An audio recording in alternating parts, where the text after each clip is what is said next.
നമസ്കാരം. എല്ലാ പ്രിയപ്പെട്ടവർക്കും മുരളി നല്ലനാട് നോവൽസിലേക്ക് ഹൃദ്യമായ സ്വാഗതം. മുരളി നല്ലനാട് എഴുതിയ നോവൽ ഹൃദ്യം തുടരുന്നു. ചന്ദ്രദാസിന്റെ മുഖത്തമർത്തിയ തലയിണ മുകുന്ദനുണ്ണി പെട്ടെന്നുയർത്തി. ബോധം കെട്ട് കിടന്നുറങ്ങുകയാണ് ചന്ദ്രദാസ്. ചെയ്യാത്ത തെറ്റിന് ശിക്ഷയേറ്റുവാങ്ങിയ അനുഭവം തനിക്കുണ്ട്. അറിഞ്ഞുകൊണ്ട് ചെയ്യുന്ന തെറ്റിന് പിടിക്കപ്പെടാൻ പാടില്ല. നാളെ മരിച്ചു മരവിച്ച ഇവന്റെ ശരീരം കണ്ടാൽ തനിക്കെതിരെ മൊഴി പറയാൻ ഒരാളുണ്ട്, കുഞ്ഞുമോൻ. പിന്നെ ഡാമിലെ 2 ജീവനക്കാർ. മുകുന്ദനുണ്ണി പിന്നോട്ടു മാറി നിന്നു. നിന്നെ തീർക്കേണ്ടത് ആർക്കും ഒരു സംശയത്തിനും ഇട നൽകാതെ വേണം. നിന്റെ മരണം ഒരു കൊലപാതകമാണെന്ന് പോലും ആരും സംശയിക്കാൻ പാടില്ല ചന്ദ്രദാസേ. അത് ചെയ്യാൻ മുകുന്ദനുണ്ണിക്ക് അറിയാം. അയാൾ തലയിണ കട്ടിലിലേക്ക് വലിച്ചെറിഞ്ഞു. പിന്നെ ചെന്ന് വാതിൽ തുറന്ന് പുറത്തേക്കിറങ്ങി. റോഡിൽ കിടന്ന വണ്ടിയിൽ കയറി മുകുന്ദനുണ്ണി ഓടിച്ചുപോയി. മലങ്കരയിലേക്ക് സ്ഥലം മാറി വന്ന ചന്ദ്രദാസ് തന്നെ പരിചയപ്പെടാൻ വന്ന നിമിഷം വണ്ടിയിലിരുന്ന് മുകുന്ദനുണ്ണി ഓർത്തു.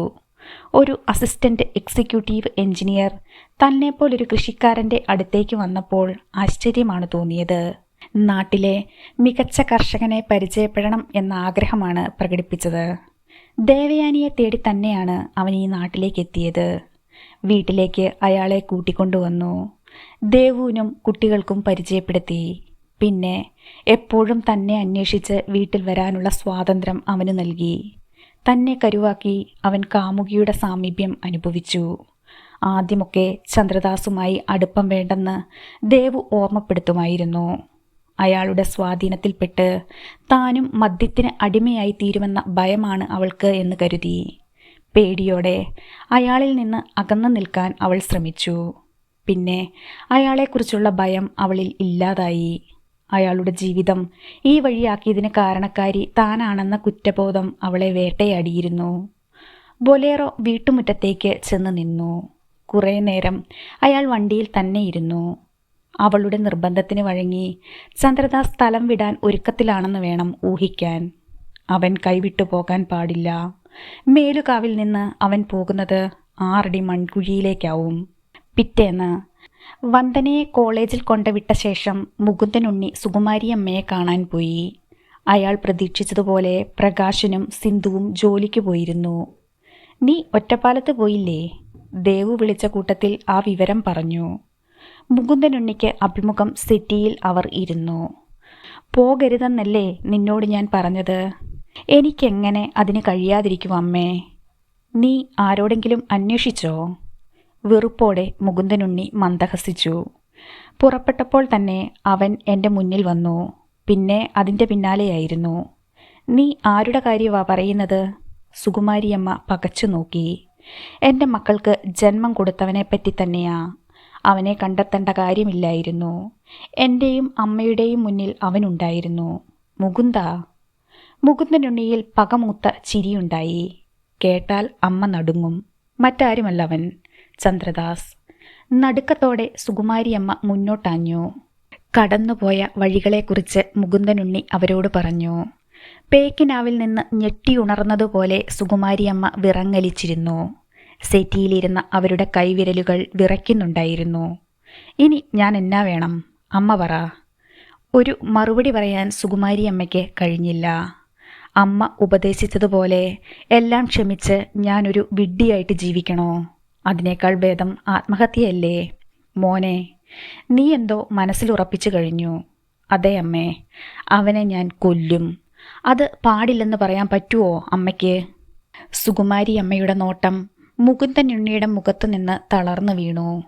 എൻ്റെ മക്കൾക്ക് ഒരച്ഛൻ മാത്രം മതി. അതല്ലേ അമ്മേ ശരി? സുകുമാരിയമ്മ തലയാട്ടി. അമ്മ പറഞ്ഞതുപോലെ അയാൾ ഒരു കുടുംബമായി ഏതെങ്കിലും ദേശത്ത് ജീവിക്കുന്നെങ്കിൽ വിട്ടുകളയാമായിരുന്നു. ഇതങ്ങനെയാണോ? അവനും അവളും ചേർന്ന് എന്നെ ചതിക്കുമായിരുന്നില്ലേ? ഞാൻ എന്താ മോനെ നിന്നോട് പറയണ്ടേ? അമ്മയ്ക്കൊന്നും അറിയില്ല. സുകുമാരിയമ്മയുടെ ചുളിവ് വീണ കവിളിലൂടെ കണ്ണീർ പടർന്നൊഴുകി.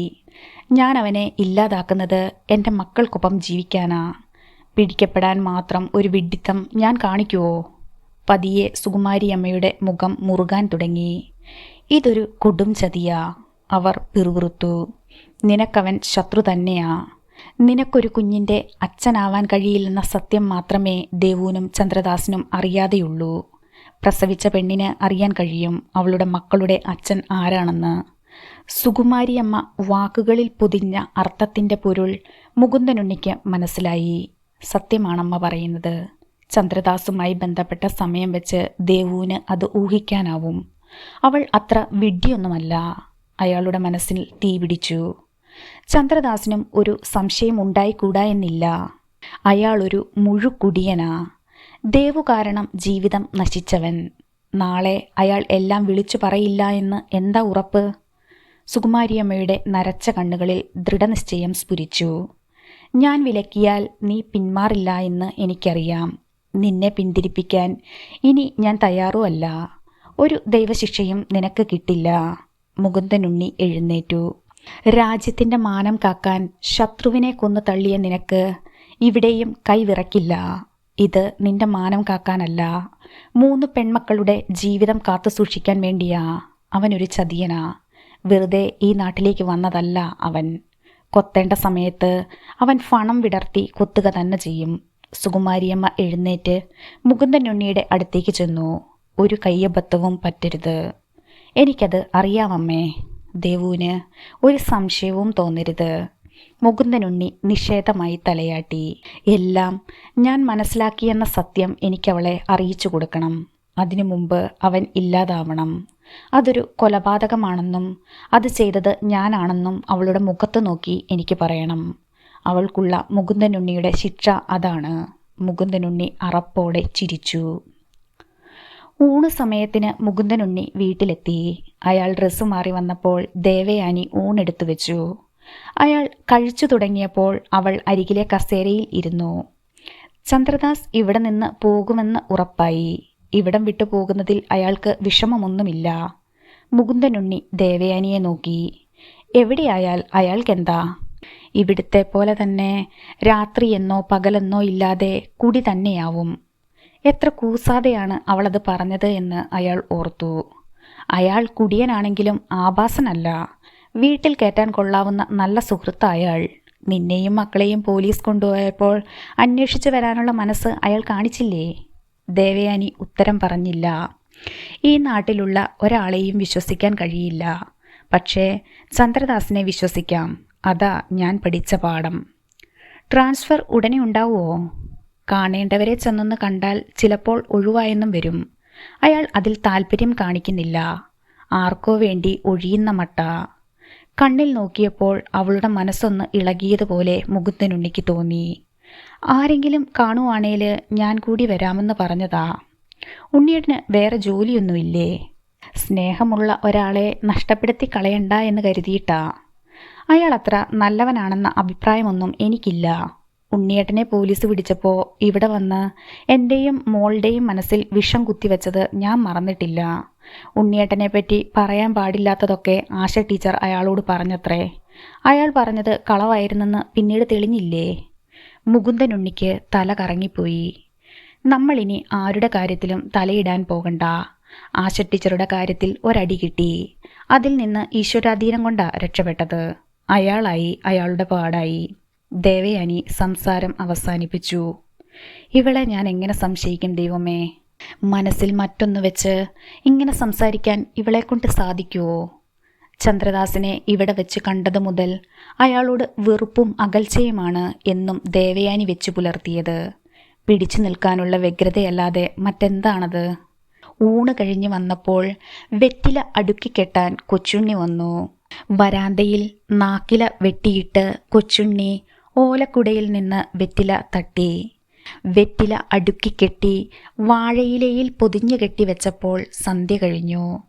റിങ് ചെയ്യുന്ന സെല്ലുമായി ഉണ്ണിമോൾ വരാന്തയിലേക്ക് വന്നു. ചന്ദ്രദാസ് അങ്കിളാ അച്ഛാ. ഫോൺ കൊടുത്തിട്ട് അവൾ തിരിച്ചുപോയി. മുറ്റത്തേക്ക് ഇറങ്ങി നിന്ന് മുകുന്ദനുണ്ണി കോൾ എടുത്തു. എന്നതാ സാറേ? മുകുന്ദൻ ഇറങ്ങുന്നില്ലേ? എനിക്ക് തൊടുപുഴയിലൊന്ന് പോണം. സമയം കിട്ടിയാൽ ഞാൻ വരാം. പറ്റിയാൽ വാ. മുകുന്ദനുണ്ണി കോൾ കട്ട് ചെയ്തു. ഇരമ്പി വന്ന മഴ അയാളെ പൊതിഞ്ഞതും മുകുന്ദനുണ്ണി വരാന്തയിലേക്ക് ഓടിക്കയറി. മഴ തകർത്തു പെയ്യാൻ തുടങ്ങി. കുളി കഴിഞ്ഞ് അയാൾ ഡ്രസ്സ് മാറി വന്നപ്പോൾ കറണ്ട് പോയി. പിന്നാലെ ശക്തമായ ഒരിടിവെട്ടി.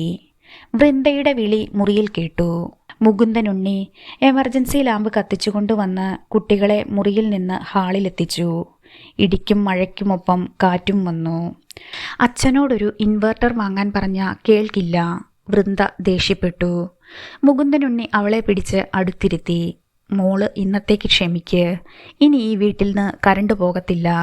നാളെ അച്ഛൻ ഉറപ്പായും ഇൻവെർട്ടർ ഫിറ്റ് ചെയ്തിരിക്കും. അയാൾ ഉറപ്പു കൊടുത്തു. ഉണ്ണിമോൾ അയാളുടെ ഇടതുവശത്ത് വന്നിരുന്നു.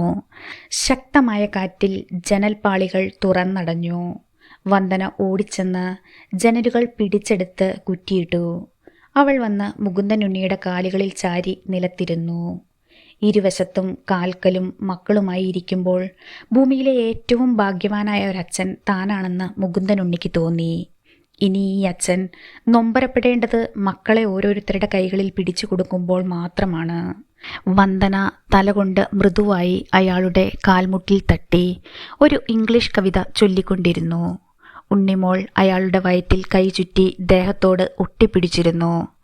ദേവയാനി ഇരുട്ടിലൂടെ തപ്പി വന്നു. എന്തൊരു കാറ്റാ!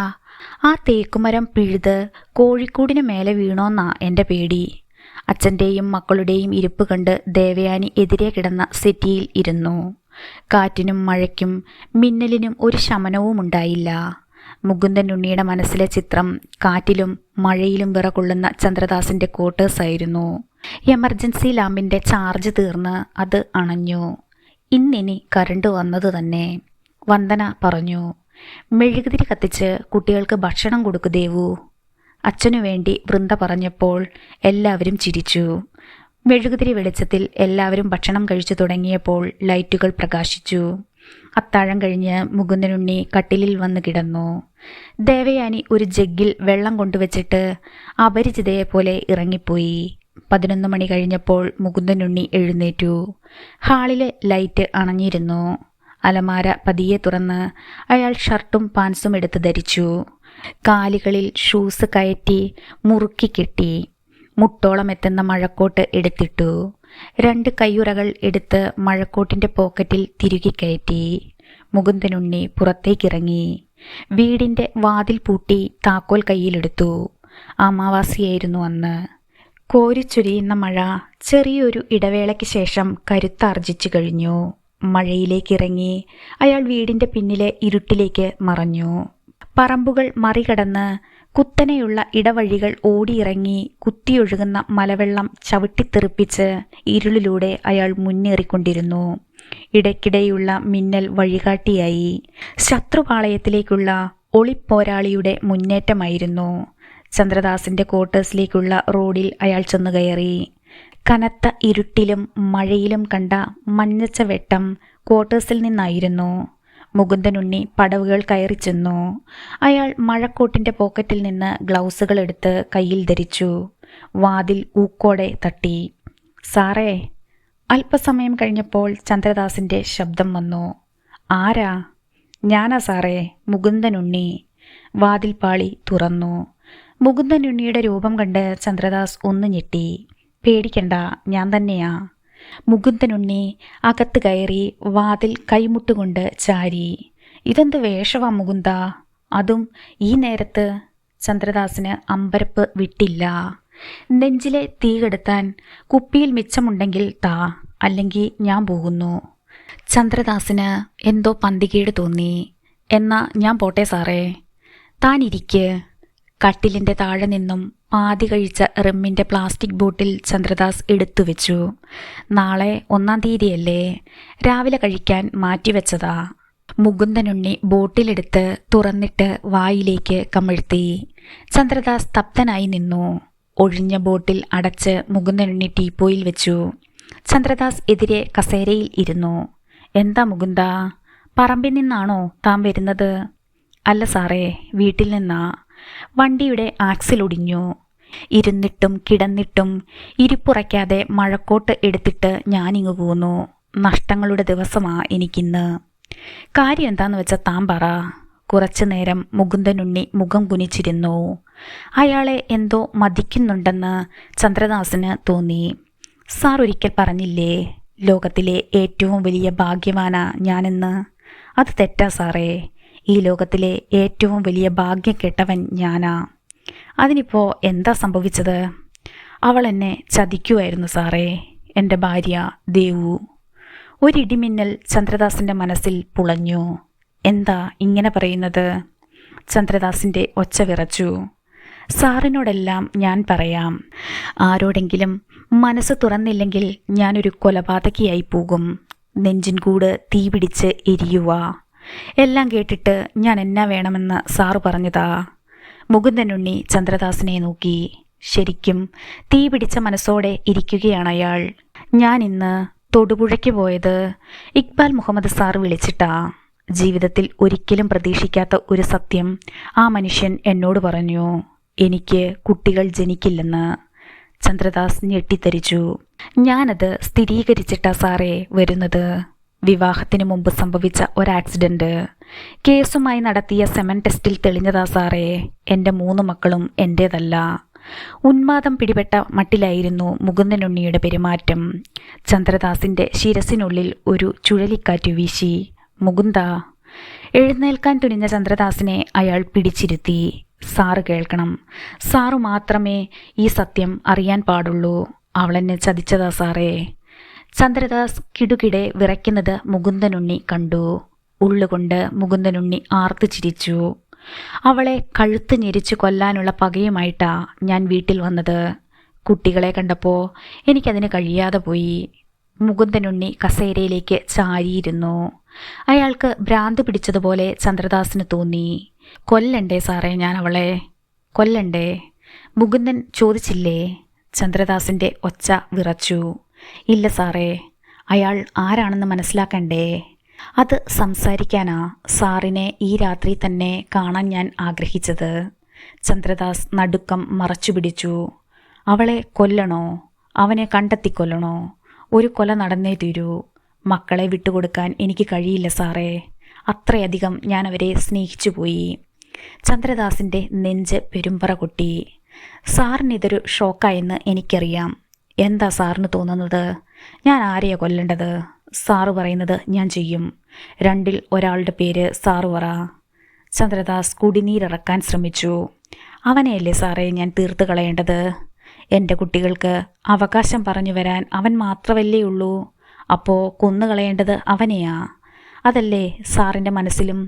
തീരുമാനിച്ചുറപ്പിച്ചതുപോലെ മുകുന്ദനുണ്ണി തലയാട്ടി. അതിന് അയാൾ ആരാണെന്ന് കണ്ടെത്തണ്ടേ മുകുന്ദ? ചന്ദ്രദാസ് കനൽ കൂനയിലിരുന്ന് വെന്തു. മുകുന്ദനുണ്ണി പൊട്ടിച്ചിരിച്ചു. അവനെ ഞാൻ കണ്ടെത്തി സാറേ. എൻ്റെ കുട്ടികൾക്ക് ജന്മം കൊടുത്തവനെ. സാർ എന്നാ കരുതിയത്? മുകുന്ദനുണ്ണി ഒരു വിഡ്ഢിയാണെന്നോ? ഉന്മാദിയെപ്പോലെ മുകുന്ദനുണ്ണി തലയാട്ടി ചിരിച്ചു. ചന്ദ്രദാസ് വിയർക്കാൻ തുടങ്ങി. പകമൂത്ത ചിരിയോടെ മുകുന്ദനുണ്ണി മുന്നോട്ടാഞ്ഞു. ഇനി സാറ് പറ. അവനെ ഞാനങ്ങ് കൊന്നേക്കട്ടെ. ഒന്ന് സമ്മതം താ സാറേ. ആരാ മുകുന്ദ? ഇനിയും നിനക്ക് ഞാൻ വിശദീകരിച്ച് തരണോടാ പട്ടി. കസേരയിലിരുന്നു കൊണ്ട് തന്നെ ചന്ദ്രദാസിൻ്റെ നെഞ്ചിലേക്ക് മുകുന്ദനുണ്ണി ചവിട്ടി. കസേരയോടെ ചന്ദ്രദാസ് മലർന്നുപോയി. ചാടി എഴുന്നേറ്റ മുകുന്ദനുണ്ണി ചന്ദ്രദാസിൻ്റെ നെഞ്ചിൽ ചവിട്ടിപ്പിടിച്ച് നിലത്ത് അമർത്തി. പറയാവടാ. ഒറ്റപ്പാലത്ത് കരിവത്തൂർ വീട്ടിൽ ജ്ഞാനശീലൻ്റെ മകൻ ചന്ദ്രദാസ്. അതേടാ, നീ എന്ന പരട്ട ജന്മം. മുകുന്ദനുണ്ണി കാലുയർത്തി നെഞ്ചിൽ ആഞ്ഞു ചവിട്ടി. തീരാൻ പോവാടാ നിന്റെ ജന്മം. ഭിത്തിയോട് ചേർന്ന് കിടന്ന കനമുള്ള ഇരുമ്പു പൈപ്പിൻ്റെ ഒരു കഷ്ണം മുകുന്ദനുണ്ണി പാഞ്ഞു ചെന്ന് എടുത്തു. പിന്തിരിഞ്ഞ് എഴുന്നേറ്റ ചന്ദ്രദാസിൻ്റെ ശിരസിൽ അയാൾ കരുതലോടെ അടിച്ചു. ഒന്ന് തിരിഞ്ഞ് വീഴാൻ പോയ ചന്ദ്രദാസിനെ മുകുന്ദനുണ്ണി പിടിച്ചു നിർത്തി. ചന്ദ്രദാസ് ബോധശൂന്യനായി നിലത്തേക്ക് മുട്ടുകുത്തി മുകുന്ദനുണ്ണിയുടെ വയറിലേക്ക് തലചാരി. ചന്ദ്രദാസിൻ്റെ തലമുടിയിലേക്ക് വിരൽ കടത്തി മുകുന്ദനുണ്ണി നോക്കി. ഒരു തുള്ളി രക്തം പോലും അയാളിൽ നിന്ന് പൊടിഞ്ഞിരുന്നില്ല. അയാളെ വലിച്ചുയർത്തി മുകുന്ദനുണ്ണി ചുമലിലേറ്റി. കയ്യിലിരുന്ന പൈപ്പ് ദണ്ടുകൊണ്ട് കസേര ഉയർത്തി വെച്ചു. വാതിൽ തുറന്ന് മുകുന്ദനുണ്ണി വരാന്തയിലേക്കിറങ്ങി. ചുറ്റുമൊന്ന് നോക്കിയിട്ട് പടവുകളിറങ്ങി കോരിച്ചുരയുന്ന മഴയിലേക്ക് നടന്നു. കാറ്റിൽ മരച്ചില്ലകൾ ഞെരിഞ്ഞു പൊട്ടുന്ന ഒച്ച കേൾക്കാം. മുൾപടർപ്പുകൾക്കിടയിലൂടെ അയാൾ ഡാമിൻ്റെ ഒരു ഭാഗത്തെത്തി. അവിടെ നിന്ന് ചന്ദ്രദാസിനെ ഡാമിലേക്ക് തള്ളി. കരിമാനം പിളർന്ന ഒരു കൊള്ളിയാൻ്റെ വെട്ടത്തിൽ ചന്ദ്രദാസിൻ്റെ ശരീരം വെള്ളത്തിൽ വീഴുന്നത് മുകുന്ദനുണ്ണി വ്യക്തമായി കണ്ടു. പൈപ്പ് ദണ്ട് ചുഴറ്റി അയാൾ ഡാമിലേക്ക് വലിച്ചെറിഞ്ഞു. അടുത്ത മിന്നലിൽ ജലപ്പരപ്പ് കരിനാഗങ്ങളെപ്പോലെ ആർത്തിളകി. മഴയ്ക്ക് ശേഷമുള്ള വഷളൻ വെയിലായിരുന്നു. അഴയിൽ തുണികൾ നനച്ചിടുമ്പോൾ ഏതു നേരവും മഴ വരുമെന്ന് ദേവയാനിക്ക് തോന്നി. മണി 11 കഴിഞ്ഞിട്ടും മാർക്കറ്റിലേക്ക് പോയ മുകുന്ദനുണ്ണി തിരികെ എത്തിയില്ല. ഒരു ബൈക്ക് ഗേറ്റ് കടന്ന് മുറ്റത്തേക്ക് വന്നു. അതിൽ നിന്ന് കുഞ്ഞുമോൻ ഇറങ്ങി. മുകുന്ദേട്ടൻ ഇവിടെ ഇല്ലേ ചേച്ചി? വണ്ടി കാണാതെ അവൻ ചോദിച്ചു. രാവിലെ മാർക്കറ്റിൽ പോയതാ, വരേണ്ട സമയം കഴിഞ്ഞു. എന്താ കുഞ്ഞുമോനെ? കുഞ്ഞുമോൻ പറയാൻ തുടങ്ങുന്നതിനു മുൻപ് ബൊലേറോ അകത്തേക്ക് വന്നു. മുകുന്ദനുണ്ണിയെ കൂടാതെ ഒരു ചെറുപ്പക്കാരനും വണ്ടിയിൽ നിന്നിറങ്ങി. ആ, കുഞ്ഞുമോനോ? 2 ദിവസം കഴിഞ്ഞിട്ടേ ക്യാൻറ്റീനിലേക്കുള്ളൂ. നീയത് ചന്ദ്രദാസ് സാറിനോട് പറഞ്ഞേക്ക്. കുഞ്ഞുമോൻ്റെ വരവ് ഊഹിച്ച മട്ടിൽ മുകുന്ദനുണ്ണി പറഞ്ഞു. കൂടെ വന്ന ചെറുപ്പക്കാരൻ വണ്ടിയുടെ ഡോർ തുറന്നു. ഇൻവെർട്ടറും ബാറ്ററിയും പുറത്തിറക്കാൻ മുകുന്ദനുണ്ണി അവനെ സഹായിച്ചു. അതല്ല മുകുന്ദേട്ടാ. പിന്നെ എന്നതാ കാര്യം? നീ പറയടാ. മുകുന്ദനുണ്ണി അതിനത്ര പ്രാധാന്യം കൊടുത്തില്ല. കുഞ്ഞുമോനെ കാര്യമാക്കാതെ ചെറുപ്പക്കാരൻ്റെ കൂടെ മുകുന്ദനുണ്ണി ബാറ്ററി പിടിച്ച് വരാന്തയിൽ കൊണ്ടുപോയി വെച്ചു. കുഞ്ഞുമോൻ പിന്നാലെ ചെന്നു. മുകുന്ദേട്ടനൊന്ന് വന്നേ. എന്തോ കാര്യമുണ്ടെന്ന മട്ടിൽ മുകുന്ദനുണ്ണി അവൻ്റെ കൂടെ ചെന്നു. ബൈക്കിൻ്റെ അരികിലേക്ക് അവർ മാറി നിന്നു. ചന്ദ്രദാസ് സാറിനെ കാണാനില്ല. നീ എന്നതായി പറയുന്നേ? മണി 11:30 കഴിഞ്ഞതല്ലേ ഉള്ളൂ. അയാൾ കാപ്പി കുടിക്കാനോ മറ്റോ പോയി കാണും. നിസ്സാരമട്ടിൽ മുകുന്ദനുണ്ണി പ്രതികരിച്ചു. അല്ലെന്നേ, ജീപ്പ് ക്വാർട്ടേഴ്സിൽ തന്നെയുണ്ട്. ആള് ക്വാർട്ടേഴ്സിലില്ല. വാതിൽ തുറന്നു കിടക്കുകയാ. ഓഫീസിൽ എത്താത്തതുകൊണ്ട് ഞാൻ ഡാമിലും പരിസരത്തും അരിച്ചു പെറുക്കി. ആളെ കാണാനില്ല. ഛേ, അയാൾ ഇതെവിടെ പോയി? മുകുന്ദേട്ടൻ രാവിലെ കണ്ടില്ലല്ലോ. ഇല്ല, ഇന്നലെ വൈകിട്ട് എന്നെ വിളിച്ചതാ. വെറ്റില അടുക്കി കെട്ടാനുള്ളതുകൊണ്ട് എനിക്ക് പുറത്തിറങ്ങാനായില്ല. പിന്നെ മഴയും നല്ല കാറ്റുമായിരുന്നല്ലോ. ഇടയ്ക്ക് കരണ്ടും പോയി. മക്കളുടെ പഠിപ്പ് മുടങ്ങണ്ടെന്ന് കരുതിയാ ഇൻവെർട്ടർ വാങ്ങിയത്. ഞാനൊന്ന് അന്വേഷിക്കട്ടെ സാറേ. സെല്ലിലേക്കൊന്ന് വിളിക്ക്. വിളിച്ചിട്ട് എടുക്കാതെ വന്നപ്പോഴാ ഞാൻ ക്വാർട്ടേഴ്സിലേക്ക് പോയത്. അതവിടെ മേശയിൽ ഇരിപ്പുണ്ട്. ഇന്നലെ നല്ല ഫിറ്റല്ലായിരുന്നോ? ഞാനൊരു സെലിബ്രേഷൻ്റെ ഫുള്ള് വാങ്ങിക്കൊടുത്തു. അത് മുഴുവനും അടിച്ച് കുപ്പി ഒഴിച്ചു വെച്ചിട്ടുണ്ട്. ഉച്ചയ്ക്കും നല്ല ഫിറ്റായിരുന്നു. വണ്ടിയും മൊബൈലും ക്വാർട്ടേഴ്സിലുണ്ടെങ്കിൽ അയാൾ പുറത്തേക്കൊന്നും പോയിട്ടില്ല എന്ന് ഉറപ്പിക്കാം. കുഞ്ഞുമോൻ ആളെയും കൂട്ടി പരിസരത്തൊന്ന് അരിച്ചു പെറുക്ക്. മഴയത്ത് പുറത്തിറങ്ങി എവിടെയെങ്കിലും വീണ് കിടപ്പുണ്ടാവും. എൻ്റെ പേടി മറ്റൊന്നാ സാറേ. രാത്രി ഡാമിൻ്റെ മുകളിലൂടെ ഒരു നടത്തമുണ്ട്. വെള്ളത്തിലേക്ക് ചാഞ്ഞു പോയോന്നാ. മുകുന്ദനുണ്ണി മനസ്സിൽ ചിരിച്ചു. അവനിപ്പോൾ ജലസമാധിയിലാ. അങ്ങനെയൊന്നും ചിന്തിക്കണ്ടടാ. വൈകുന്നേരമായിട്ടും ആളെ കണ്ടില്ലെങ്കിൽ ഡാമിൽ മുങ്ങിത്തപ്പേണ്ടി വരും. കുഞ്ഞുമോൻ ചെന്ന് ബൈക്കിൽ കയറി ഓടിച്ചുപോയി. മുകുന്ദനുണ്ണി തിരിച്ചു വന്നു. ദേവയാനി വരാന്തയിൽ നിൽപ്പുണ്ട്. എന്താ ഉണ്ണിയേട്ടാ? ചന്ദ്രദാസ് സാറിനെ കാണാനില്ലെന്ന്. അവൾ ഞെട്ടി. കാണാനില്ലെന്നോ? ആ, രാവിലെ മുതൽ അയാളെ കാണാനില്ല. ഇന്നലെ പകൽ മുഴുവൻ നല്ല ഫിറ്റായിരുന്നു. രാത്രി ഇടിയും മഴയുമായിരുന്നില്ലേ? ഡാമിൽ വീണിട്ടുണ്ടോ എന്നാ കുഞ്ഞുമോൻ്റെ സംശയം. ദേവയാനി നടുങ്ങിത്തരിച്ചു നിന്നു. ചേട്ടാ, ഒന്ന് വന്നേ. ചെറുപ്പക്കാരൻ്റെ വിളി കേട്ട് മുകുന്ദനുണ്ണി അവളെ ഒന്ന് പാളി നോക്കിയിട്ട് അകത്തേക്ക് പോയി. ദേവയാനി കുറേ നേരം അവിടെ തന്നെ നിന്നു. എന്തായിരിക്കും ചന്ദ്രദാസ് സാറിന് സംഭവിച്ചിട്ടുണ്ടാവുക? കുഞ്ഞുമോൻ അന്വേഷിച്ച് നടക്കണമെങ്കിൽ പ്രശ്നം ഗൗരവമുള്ളത് തന്നെ. നാട്ടുകാരൊക്കെ പറയാറുള്ളത് പോലെ ഡാമിലേക്ക് വീണതാവുമോ? ഇവിടെ നിന്ന് പോയി തരാമെന്ന് പറഞ്ഞത് മനസ്സിലെന്തെങ്കിലും കരുതിയിട്ടാണോ? അവൾ അകത്തേക്ക് വന്നപ്പോൾ ചെറുപ്പക്കാരൻ വയർ വലിക്കുകയാണ്. അതിൻ്റെ ശ്രദ്ധയിലാണ് ഉണ്ണിയേട്ടൻ. ഒരാളെ കാണാനില്ലെന്ന് കേട്ടിട്ട് ഒരു ടെൻഷനുമില്ല. പണി തീർത്ത് ചെറുപ്പക്കാരൻ ഇറങ്ങിയപ്പോൾ അവനെ കൊണ്ടുവിടാൻ മുകുന്ദനുണ്ണിയും പോയി. അവനെ മലങ്കര ബസ് സ്റ്റോപ്പിൽ ഇറക്കി വിട്ടിട്ട് മുകുന്ദനുണ്ണി ചന്ദ്രദാസിൻ്റെ ക്വാർട്ടേഴ്സിലേക്ക് ചെന്നു. ചെറിയൊരു ആൾക്കൂട്ടം റോഡിലും ക്വാർട്ടേഴ്സിൻ്റെ വരാന്തയിലുമുണ്ട്. അധികവും ഡാമിലെ ജോലിക്കാരാണ്. കുഞ്ഞുമോൻ്റെ അടുത്തേക്ക് മുകുന്ദനുണ്ണി ചെന്നു. എന്തെങ്കിലും വിവരം കിട്ടിയോ? ഒരു വിവരവുമില്ല. ആള് മിസ്സിങ് തന്നെ. ഇവിടെ ഇനി നോക്കാൻ സ്ഥലമില്ല. കുറേ ഉദ്യോഗസ്ഥർ സ്ഥലത്തെത്തിയിട്ടുണ്ടായിരുന്നു. ഇന്നലെ നൈറ്റ് ഡ്യൂട്ടിക്ക് കുഞ്ഞുമോനും ഉണ്ടായിരുന്നോ? ഉണ്ടായിരുന്നു. ഞങ്ങളറിയാതെ ഡാമിന് മുകളിൽ കയറാൻ ചന്ദ്രദാസ് സാറിന് പറ്റില്ല. സ്പിൽവേയിലേക്കുള്ള ഗേറ്റ് ലോക്ക് ചെയ്തിരുന്നു. അവിടെ നിന്ന് ഡാമിൽ വീഴാൻ സാധ്യതയില്ല. വീണിട്ടുണ്ടെങ്കിൽ റോഡിൻ്റെ ഭാഗത്തുനിന്ന് ആവണം. കുറേ പേർ ഡാമിൻ്റെ നേരെ പോയപ്പോൾ കുഞ്ഞുമോൻ്റെ കൂടെ മുകുന്ദനുണ്ണിയും ചെന്നു. ഡാം നിറഞ്ഞു കിടക്കുകയാണ്. നാട്ടുകാരിൽ ചിലർ റോഡിനോട് ചേർന്ന ചെറിയ ഭിത്തിയിൽ പിടിച്ച് ഡാമിൻ്റെ ജലപ്പരപ്പിലേക്ക് നോക്കി നിൽപ്പുണ്ട്. രാത്രി ചന്ദ്രദാസ് സാറ് ഇങ്ങോട്ട് വരുമോ? മിക്കവാറും എല്ലാ രാത്രിയും വരും. ഗാർഡ് റൂമിലിരുന്ന് കുറേ നേരം സംസാരിച്ചിട്ട് പോകും. കഴിച്ചാൽ കുറച്ച് നടക്കണം എന്നുള്ളത് സാറിൻ്റെ ശീലമാ. ഇന്നലെ കാറ്റും മഴയുമായിരുന്നില്ലേ? മുകുന്ദനുണ്ണി ചന്ദ്രദാസിനെ ഡാമിലേക്ക് തള്ളിയ ഭാഗത്ത് ചെന്ന് നിന്നു. വെള്ളത്തിന് മീതെ ഒന്നും പൊന്തിക്കിടപ്പില്ല. രാത്രിയിലെ കലിതുള്ളലിന് ശേഷം ജലപ്പരപ്പ് ശാന്തമായി കിടക്കുകയാണ്. എല്ലാവരും തിരയുന്ന ചന്ദ്രദാസ് ജലഗർഭത്തിൽ ഒരു കുഞ്ഞിനെ പോലെ ആണ്ടുകിടക്കുന്നത് മുകുന്ദനുണ്ണി ഭാവനയിൽ കണ്ടു. നാളെ കഴിഞ്ഞ് മറ്റന്നാൾ ചന്ദ്രദാസിൻ്റെ പെരുകി വീർത്ത ശരീരം ജലോപരിതലത്തിൽ പൊന്തിവരും. അതുവരെ കാത്തിരിപ്പ് തുടരും. ചാറ്റൽ മഴ വീണു തുടങ്ങിയപ്പോൾ ആളുകൾ പിരിഞ്ഞു പോകാൻ തുടങ്ങി. മുകുന്ദനുണ്ണി വീട്ടിലേക്ക് തിരിച്ചു പോന്നു. ഊണ് കഴിക്കാതെ ദേവയാനി കാത്തിരിപ്പുണ്ടായിരുന്നു. ഊണ് കഴിക്കുമ്പോൾ അവൾ അറിയാൻ കുതിച്ചത് അയാൾ പറഞ്ഞു. ഞാൻ ക്വാർട്ടേഴ്സിൽ പോയിരുന്നു. അയാളെക്കുറിച്ച് ഒരു വിവരവും ഇല്ല. മൊബൈലും വണ്ടിയും ക്വാർട്ടേഴ്സിൽ തന്നെയുണ്ട്. ആരും വിട്ടു പറയുന്നില്ല എന്നേ ഉള്ളൂ. ഡാമിലുണ്ടെന്നാ പലരും കരുതുന്നത്. കഷ്ടം തന്നെ. ദേവയാനി പിറുപിറുത്തു. പോലീസുകാരെയൊന്നും കണ്ടില്ല. ഉദ്യോഗസ്ഥർ പോലീസിൽ അറിയിച്ചിട്ടില്ല എന്നാ തോന്നുന്നത്. വൈകുന്നേരം വരെ കാത്തിരിക്കുന്നുണ്ടാവും. ചോര വറ്റിയ മുഖവുമായി അവൾ ഇരുന്നു. കാണാനില്ലെന്ന് കേട്ടയുടൻ ഡാമിൽ മുങ്ങിത്തപ്പാനൊന്നും പോലീസ് തയ്യാറാവില്ല. അതിനൊക്കെ നേവിന്ന് ആള് വരണം. അയാളുടെ നാട്ടിലൊക്കെ അന്വേഷണമുണ്ടാവും. മലപ്പുറത്ത് എവിടെയോ ആണ് സ്വദേശം. അയാൾ ദേവയാനിയെ നോക്കിയപ്പോൾ ടേബിളിൽ മിഴിയൂന്നിയിരിക്കുന്നതാണ് കണ്ടത്.